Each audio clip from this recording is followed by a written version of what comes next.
우리 하나님의 말씀 봉독하도록 하겠습니다. 역대기하 32장 24절로 33절 말씀, 그 중에서 24절로 26절 말씀 우리 함께 한 목소리로 봉독하겠습니다. 그때에 시스기야가 병들어 죽게 되었으므로 여호와께 기도하매 여호와께서 그에게 대답하시고 또 이적을 보이셨으나 히스기야가 마음이 교만하여 그 받은 은혜를 보답하지 아니하므로 진노가 그와 유다와 예루살렘에 내리게 되었더니 히스기야가 마음의 교만함을 뉘우치고 예루살렘 주민들도 그와 같이 하였으므로 여호와의 진노가 히스기야의 생전에는 그들에게 내리지 아니하리라. 아멘. 오늘 아낌없이 주는 사랑이라는 제목의 말씀을 함께 묵상하며 나누기를 원합니다. 아낌없이 주는 나무라고 하는 동화책을 다들 읽어보셨으리라 생각합니다. 한 소년과 이 나무의 이야기죠. 소년은 어릴 적부터 이 나무와 함께 놀며 참으로 행복한 시간을 보냅니다. 하지만 이 소년이 성장하면서 이 나무를 찾게 되는 그 발걸음은 점점 뜸해지게 되죠. 그저 필요할 때만 찾아와 나무의 모든 것을 빼앗아가는 그런 모습을 보여줍니다. 돈이 필요할 때는 찾아와서 열매를 달라 합니다. 너 그 열매 내가 팔아서 돈으로 쓸게 하지요. 또 집을 짓겠다며 너 가지를 내놔라. 네 가지를 가지고 내가 집을 지어야 되겠다. 이렇게 요구를 합니다. 심지어 먼 여행을 떠나겠다며 자신의 몸통을 잘라 배를 만들게 만들어 버립니다. 또 마지막에는 늙고 지쳐 돌아온 소년에게 마지막 남은 그루터기마저도 편히 쉴 의자로 내어주는 정말 그 나무의 희생적인 사랑에 우리는 참 큰 감동을 받죠. 나무는 소년에게 이렇듯 모든 것을 다 주었고 그 때문에 행복했습니다. 그러나 저는 이 동화책을 읽을 때마다 한 가지 의문이 떠나질 않습니다. 이 과연 소년은 이 모든 것을 준 나무에게 진심으로 감사하다 했을까? 라고 하는 그런 의문이 들게 됩니다. 책 어디에도 소년이 나무에게 고마움을 표현했다는 그런 내용이 없습니다. 오히려 그냥 당연히 여겼고 자신의 필요를 채우기 위해 이 나무를 이용하는 모습만 보여주었기 때문입니다. 어쩌면 작가는 이러한 의문을 통해서 우리 자신을 돌아보게 하려는 것 아닌가 생각해 보게 됩니다. 우리 삶의 모든 순간이 하나님의 은혜 안에 있는데 혹시 우리도 그 소년처럼 이런 감사 대신에 당연함을 느끼고 살고 있지는 않은지 우리에게 생각하게 해준다라는 말씀입니다. 오늘 본문에 등장하는 이 남유다의 히스기야 왕은 하나님께 정말이지 특별한 은혜를 받았지만 결국 말년에는 교만해져서 그 은혜를 잊고야 말았습니다. 오늘 이 복된 8월의 첫 주일을 맞아 히스기야 왕의 실수를 통해서 우리가 받은 특별한 은혜와 축복을 어떻게 감사하며 살아야 할지를 깨닫고 하나님 앞에 영광 올려드리는 삶을 살아가는 저와 여러분들 되시기를 주님의 이름으로 간절히 축복합니다. 먼저 첫째로 생명을 연장해 주신 은혜에 감사하며 충성해야 합니다. 오늘 우리가 함께 읽은 본문인 역대하 32장 24절로 26절과 열왕기하 20장 1절로 7절 말씀은 히스기야 왕이 죽을 병에 걸렸다가 하나님께 기도하여 낫게 된 정말이지 놀라운 사건을 기록하고 있습니다. 이 이야기는 성경의 여러 곳에서 다뤄질 만큼 아주 중요한 교훈이 되고 있지요. 우리 역대기하 읽었던 32장 24절로 26절 말씀 함께 또 읽겠습니다. 그때에 히스기야가 병들어 죽게 되었으므로 여호와께 기도하매 여호와께서 그에게 대답하시고 또 이적을 보이셨으나 히스기야가 마음이 교만하여 그 받은 은혜를 보답하지 아니하므로 진노가 그와 유다와 예루살렘에 내리게 되었더니 히스기야가 마음의 교만함을 뉘우치고 예루살렘 주민들도 그와 같이 하였으므로 여호와의 진노가 히스기야의 생전에는 그들에게 내리지 아니하니라. 아멘. 히스기야 왕은 당시 아수르의 침략이라고 하는 국가적 위기 상황에서 갑작스럽게 죽을 병에 걸리게 됩니다.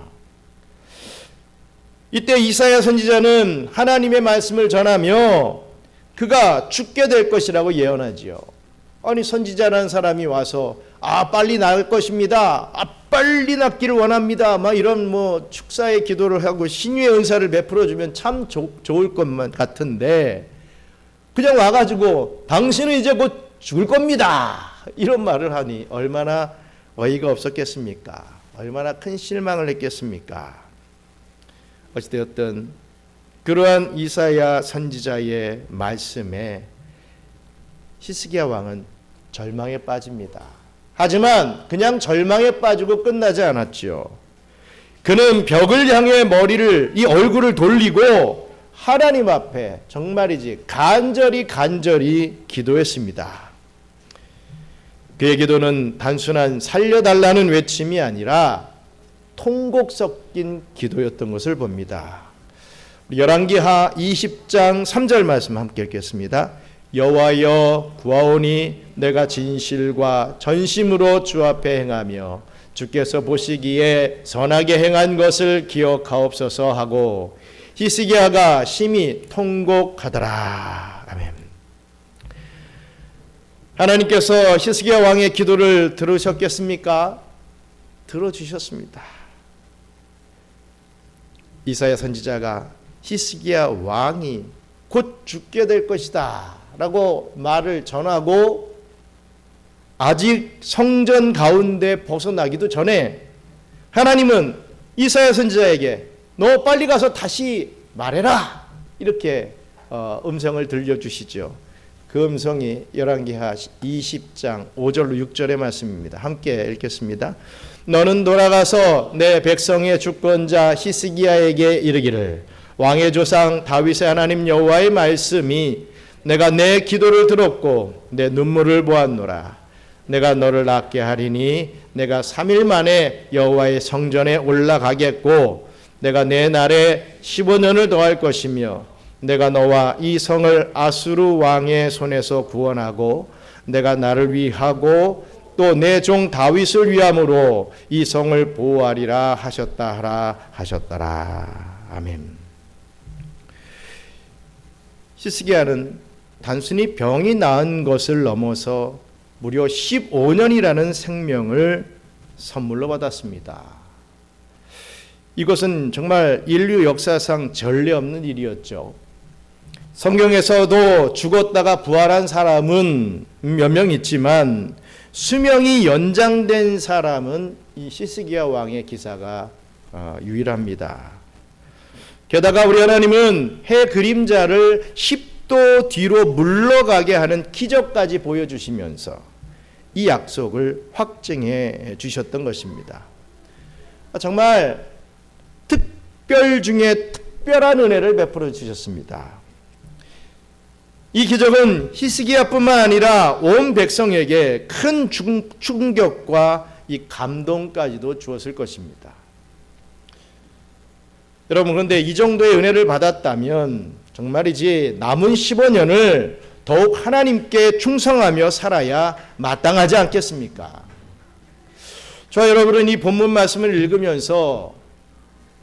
절대로 착각하지 말아야 할 것은요, 히스기야 왕이 나 죽기 싫습니다, 나 좀 살려주세요, 내 병을 좀 낫게 해주세요, 이렇게 기도했다고 하나님께서 그 음성을 들어주셨겠습니까? 아닙니다. 히스기야 왕이 할 일을 다 마쳤다면 하나님은 아무리 살려달라고 애원해도 깨끗하게 데려갑니다.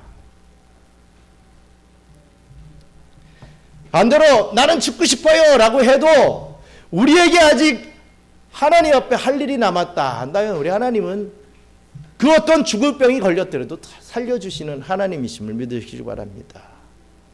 우리의 삶이 왜 사는지, 내가 왜 살고 있지요?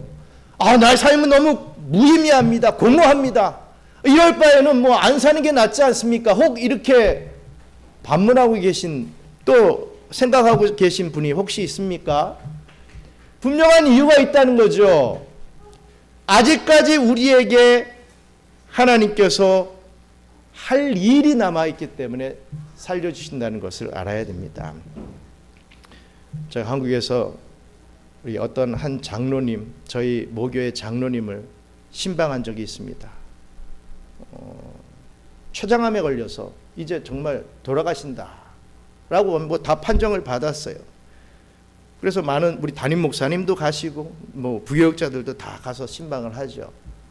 많은 말씀을 전했겠습니다만 저는 가서 그 말씀을 전했습니다. 이 본문을 전하면서 장로님, 아직까지 하나님이 장로님에게 할 일이 있다, 할 일이 남아있다 하시면 그 어떤 병 속에서도 살려주실 것입니다. 하지만 이제 다 되었다, 나에게 오라 하시면 장로님 깨끗이 감사함으로 가십시오. 물론 살려달라고 기도를 저 또한 또 우리 성도들도 다 드리겠지만 어찌됐든 분명한 것은 장로님께서 이 병상에 누워서 내가 아직까지 할 일이, 하나님 앞에 해드릴 일이 무엇이 남았겠는가 생각하시고 남아있다면 그것 하고 갈 수 있게 해달라고 기도하십시오. 근데 감사하게도 장로님이 아직도 살아계셔요. 정말 감사합니다. 제가 무슨 기도했다, 절대 오해하지 마십시오. 저는 아무 능력이 없는 목사입니다. 본인이 나중에 와서 저한테 얘기를 하시더라고요. 그때 우리 김 목사님 가셔서 그 얘기를 듣고 정말 내가 살려달라 이 기도가 아니라, 이 원색적인 1차원적인 기도가 아니라 정말 하나님 나에게 남겨진 일이 무엇입니까? 내가 깨닫고 그것을 하고 갈 수 있게, 단 얼마라도 하고 갈 수 있게 해달라고 기도했더니 낫게 해주셨습니다. 이런 고백을 하시더라고요. 우리의 삶이 그렇다 이거죠. 내가 왜 지금 살고 있는가? 나에게 아직 주님께서 맡겨주신 그 사명이 남아있구나. 그럼 아무리 힘들어도 살아가야 되는 겁니다. 하지만 더 살고 싶어도 이제 다 했다, 오라 하시면 우리는 또 깨끗하게 가야 될 인생인가 이거지요. 오늘 그것을 여러분 오해하지 말아야 된다 이겁니다. 히스기야 왕이 간절히 기도했기 때문에 하나님이 어이구 그렇구나, 내가 살려줄게, 절대로 그런 거 아니라는 것입니다. 그런데 히스기야 왕은 어떤 삶을 살게 됩니까? 15년 동안 우리의 기대, 아니 하나님의 기대를 저버렸습니다. 역대기하 32장 25절 말씀, 빠졌나봐요. 제가 한번 읽겠습니다. 히스기야가 마음이 교만하여 그 받은 은혜를 보답하지 아니함으로 진노가 그와 유다와 예루살렘에 내리게 되었더니 라고 했습니다. 마음이 교만해져서 그 받은 은혜를 보답하지 않았다 이거죠. 할 일이 있다고 그렇게 기도했는데 정작 살려주니까 그러지 않았더라 이 얘기입니다. 히스기야는 하나님이 주신 은혜를 자신의 특별함으로 여기는 그런 교만에 빠졌던 것입니다. 처음에는 감사했지요. 하지만 시간이 지나면서 그 감사는 식어버렸고 나는 보통 사람과는 다른 특별한 존재다라고 하는 그런 우월감에 사로잡히게 됩니다. 그 결과 연장된 15년의 삶을 하나님께 보답하는 데 사용하지 않았습니다. 병에 걸리기 전 히스기야 왕은 우상 숭배를 없애고 성전 예배를 회복하는 등 정말 훌륭한 종교 개혁을 단행했던 사람이었습니다. 더 나아가 아수르의 침략에도 오직 하나님만을 의지하며 나라를 지켜냈던 참으로 훌륭한 왕이었죠.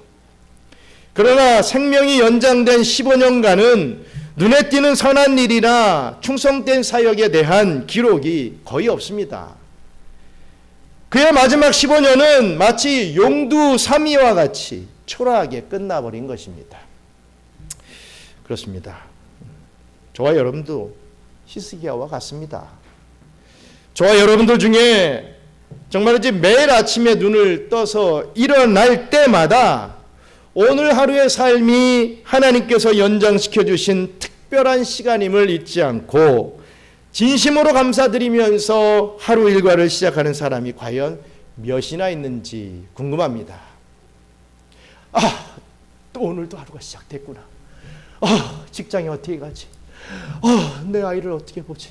뭐 이런 생각으로 또 근심과 걱정만 가득 차면서 눈을 뜨지 않는지 여러분들 한번 되돌아보시길 바랍니다.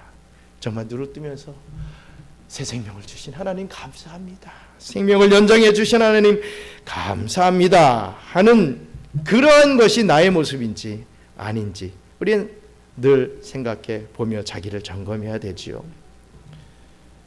정말이지 우리들은 매일 아침 눈을 뜨고 새로운 하루를 시작하는 것 자체가 하나님이 주신 특별한 시간임을 잊지 말아야 합니다. 대부분의 경우 우리들은 자신의 호흡과 맥박이 오늘도 뛰고 있고 자신의 육신이 오늘도 기력을 유지하며 활동하고 있다는 사실을 그저 당연한 일로만 여기고 있는 것이 현실입니다. 더구나 믿는 신자들은 그런 육신의 생명뿐만 아니라 예수 그리스도 안에서 거듭난 생명까지 누리고 있으니 문자 그대로 금상첨화가 아니고 무엇이겠습니까? 며칠 전 뉴스를 보니 갓 태어난 신생아가 인공호흡기 없이는 숨을 쉴 수 없어서 이 병원에서 고통받는 모습을 비춰주는 그런 뉴스가 나왔습니다. 그 아이의 부모를 인터뷰했는데요. 그가 하는 말이 내 아이가 단 한 번이라도 스스로 숨 쉴 수만 있다면 내 모든 것을 다 바치겠습니다. 이런 말을 하더라고요. 이처럼 누군가에게는 당연한 숨 하나가 이 간절한 기도의 제목인 경우가 참 많습니다. 우리는 히스기야가 받은 이 15년의 생명 연장보다 여러분 훨씬 더 큰 은혜를 받은 사람들입니다. 예수 그리스도를 통해 죄 사함을 받고 영원한 생명까지 받은 것이지요. 이것은 정말이지 특별한 은혜가 아니고 무엇이겠습니까? 이 생명을 하나님을 기쁘시게 하는 데 사용하지 않고 그저 개인적인 즐거움과 욕심을 채우는 데 낭비하는 것은 정말이지 염치 없는 일입니다. 오늘도 살아 숨쉬는 것이 하나님의 은혜임을 깨닫고 주어진 시간을 하나님을 기쁘시게 하는 선한 일에 충성하며 살아가는 저와 여러분들 되시기를 간절히 바랍니다. 끝으로 형통의 축복을 받을 때 교만하지 말고 우리는 겸손해야 합니다. 히스기야는 연장된 생명과 함께 엄청난 부와 영광도 누렸죠. 역대하 32장 27절로 29절은 그의 풍요로움을 이렇게까지 묘사를 하고 있습니다. 한번 27절로 29절 같이 읽겠습니다.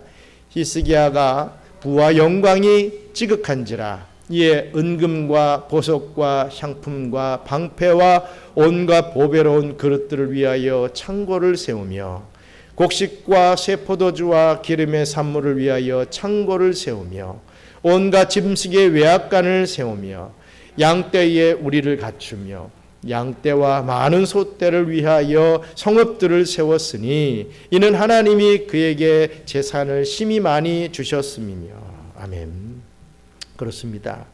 히스기야 왕은 연장된 생명뿐만 아니라 그 생명을 마음껏 즐기고 살 수 있는 부와 영광까지 하나님께로부터 이렇듯 엄청나게 많이 받았던 사람이었습니다. 이 본문에서 말씀하고 있는 것과 같이 은금과 보석과 향품과 방패와 온갖 보배로운 그릇들이 얼마나 많았든지 그 모든 재물들을 보관하기 위한 특별한 창고까지 세워야 했던 것을 봅니다. 또한 곡식과 새 포도주와 기름의 산물을 위해서도 역시도 이 따로 창고를 만들어야 할 정도로 엄청난 부가 생겼던 것이죠. 하나님께서 히스기야에게 재산을 심히 많이 주셨다라고 하는 증거입니다. 더 나아가 히스기야는 또한 아수르의 침략에 대비해 기혼 샘물을 막아 지하 수로를 파서 예루살렘 성 안으로 물을 끌어들이는 대규모 토목 공사를 성공적으로 완수했습니다.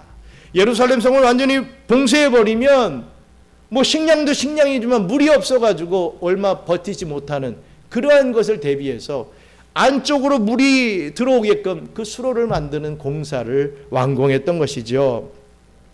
이것이 바로 히스기야 터널로 알려진 유적으로 오늘날에도 그 공학적 기술의 우수성을 인정받고 있습니다. 이것은 그의 모든 일이 이렇듯 형통했다라는 것을 잘 보여주는 증거입니다. 생명을 연장해 주셨더라도 물질이 없거나 또 전쟁이 나게 되면 오히려 그 삶은 괴로운 삶이 될 수밖에 없을 것입니다. 그런데 실로 우리 하나님께서는 히스기야 왕의 모든 일이 형통하게 해 주셨던 것입니다. 그러나 히스기야 왕은 이 만사 형통의 축복 앞에서 어땠습니까? 교만해졌습니다. 결정적인 실수를 교만함으로 저지르게 되는 것이죠. 역대하 32장 31절 말씀 이렇게 기록하고 있습니다. 같이 읽습니다. 그러나 바벨론 방백들이 히스기야에게 사신을 보내어 그 땅에서 나타난 이적을 물을 때에 하나님이 히스기야를 떠나시고 그의 심중에 있는 것을 다 알고자 하사 시험하셨더라. 아멘. 히스기야의 병이 나았다라고 하는 소식이 바벨론의 사절단에게까지도 전해지게 되는 것입니다. 바벨론에게 이 소문이 들어갔죠. 그래서 바벨론의 사절단이 이 예루살렘을 방문하게 됩니다. 당시 아수르는 저물어 가고 이제 신흥 강대국이었던 바벨론의 사절단이 이렇듯 히스기야 왕을 찾아오게 되자 히스기야는 우쭐한 마음에 들뜹니다. 그는 하나님이 주신 은혜와 기적에 대해 증거하는 대신에 자신의 부와 권력을 자랑하고 싶어졌죠. 열왕기하 20장 13절에 따르면 히스기야는 그들에게 보물창고와 무기창고에 있는 모든 것을 다 보여주었다라고 얘기하고 있습니다. 내가 이렇게 많다? 내가 이렇게 강한 무리가 많다? 엄청나게 자랑질을 한 것입니다. 이는 마치 도둑에게 우리 집에 이 귀한 것이 이렇게 많다며 자랑하는 것과 똑같은 것입니다. 제발 좀 훔쳐가세요 라고 한 것과 똑같은 것이죠. 결과적으로 이것은 훗날 바벨론이 남유다를 침공하는 그런 빌미를 제공하게 됩니다. 히스기야는 후에 자신의 잘못을 깨닫고 회개하게 됩니다. 그러나 그의 교만으로 인한 실수는 되돌릴 수 없는 결과를 낳았고, 물론 히스기야 때에 바벨론이 침공하지는 않았지만 결국 그가 죽은 이후에 남유다는 바벨론에 의해서 멸망당하게 됩니다. 히스기야는 풍요로움 속에서 영적인 긴장을 놓치게 되었고 그 방심이 나라 전체를 파멸로 이끌게 되는 결과를 낳게 됐던 것이죠. 여러분, 우리도 마찬가지입니다. 오늘날 우리는 이 여전의 왕들도 누리지 못했던 풍요로운 삶을 살고 있습니다. 먹고 싶은 것 쉽게 구할 수 있습니다. 편리한 문명의 이기를 우리는 누리고 있죠. 하지만 우리는 이 모든 것이 하나님의 축복임을 잊고 나 자신을 바라보면 왜 이렇게 내가 불평하고 있는지, 왜 이렇게 불만의 말을 표현하고 있는지 참 알다가도 모를 그런 삶을 살아갈 때가 참 많습니다. 불평하고 불만을 품을 일이 아닌데도 정말 조그만 것 하나 때문에 막 우리가 그런 마음을 가질 때가 참 많죠. 한 여자 동기 선교사님, 나중에 너무 늦게 결혼을 했지만 잘 살고 있는 우리 한 선교사님 부부의 간증을 들은 적이 있습니다. 그분들은 이 아프리카의 한 오지에서 사역을 하시는데 이 전기와 수도가 부족한 정말 열악한 환경에서 지내신다고 하셨습니다. 그런데 어느 날 한국의 한 성도님이 은혜 받고 물 한 잔 마음껏 마시라면서 이 헌금을 보내오셨습니다. 그분들은 이 돈으로 어떻게 하면 물을 마음껏 마실 수 있을까를 고민하다가, 물론 그 돈으로 다 되진 않지만 그래도 최선을 다해서 우물을 파서 마을 사람들에게 깨끗한 물을 제공했다고 합니다. 여러분, 우리는 언제든 수도꼭지를 틀면 아주 한국보다는 깨끗하진 않지만 그래도 깨끗한 물이 콸콸 나오는 것을 당연하게 여깁니다. 무엇보다 이 수빅이라고 하는 지역은요, 정말이지 물이 넘쳐나는 지역이죠. 이제 가 오신 분들은 수빅의 맛을 제대로 보셨을 것 같아요. 오늘 어제 이게 참 맑은 날씨지만 계속 비가 와죠. 엊그저께 클락만 가도 막 쨍쨍한 날씨더라고요. 이상하게 수빅만 오면 이렇게 비가 많이 오는 것을, 이 물수자 큰 빅자의 이름을 가진 수빅이기 때문에 그렇다 이렇게 우스갯소리를 하는데 참 비가 많이 내립니다. 그래서 우리는 비가 너무 내린다고 불평을 하기 일쑤죠. 하지만 그 아프리카 선교사님들의 이야기를 들으며 우리가 얼마나 큰 축복 속에 살고 있는지 새삼 깨닫게 되었습니다. 그렇습니다. 조금 부족할 때 이것이 없다고 불평하는 성도들일수록 반대로 조금만 있게 되면 여지없이 교만함으로 인해 방심에 빠지기 마련입니다. 그런 사람에게는 부귀와 영화의 복이라는 것이 오히려 더 많은 죄를 짓게 되는 도구가 될 것이 분명하지 않겠습니까? 우리가 누리고 있는 물질적 축복과 이 형통의 삶을 당연하게 여기지 말고 겸손한 마음으로 우리는 감사할 수 있어야 합니다. 부족하다고 불평하기보다 내가 지금 가진 것에 감사 먼저 할 줄 아는 사람이 진정한 믿음을 가진 사람입니다. 하나님께서 주신 복을 오직 하나님께 영광 돌리는 데 사용하며 교만함에 빠지지 않도록 우리는 늘 깨어 있어야 하는 것이지요. 사랑하는 경양선교교회 성도 여러분, 시스기야 왕은요, 특별한 생명의 은혜와 풍성한 형통의 축복을 받았지만 그가 연장받아 살았던 15년 동안 교만에 빠져 그 귀한 삶을 헛되게 보냈습니다. 혹자들은 이렇게 말합니다. 내가 그 시스기야 왕만큼 그 은혜와 축복을 받았더라면 절대로 나는 그렇게 살지 않았을 텐데, 정말 나는 다른 삶을 살 텐데, 이런 말을 하는 사람들이 있습니다. 혹 여러분들도 그런 생각을 할 분들이 계십니까? 그렇게 생각하는 사람은 만약 더 큰 것을 받게 된다면 반드시 교만함으로 인한 방심에 빠지고 말 사람들입니다.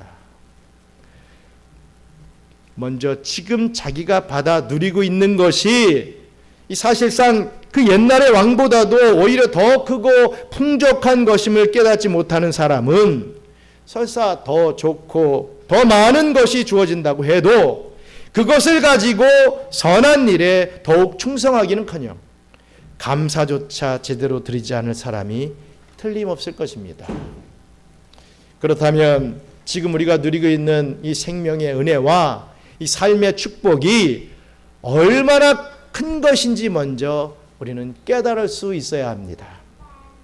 우리는 왕과 같은 부귀와 제사장 같은 영화를 동시에 누리는 정말 복에 겨운 사람들임을 믿어야 할 것입니다. 이 귀한 시간을 이 교만으로 낭비하고 불만으로 허비하기에는 너무 아깝지 않습니까? 오늘 우리가 살아있다는 것 자체가 여러분 기적임을 기억하시기 바랍니다. 아, 내가 왜 수비에 왔을까? 그냥 한국에 있으면 좋을 것을 이 수비기라고 하는 나라에 와가지고 왜 이렇게 비도 많이 내리고 덥고 습하고 건강도 안 좋아지는 것 같고 아이들 교육도 뭐 이거 어떻게 해야 될지도 모르겠고 왜 이렇지?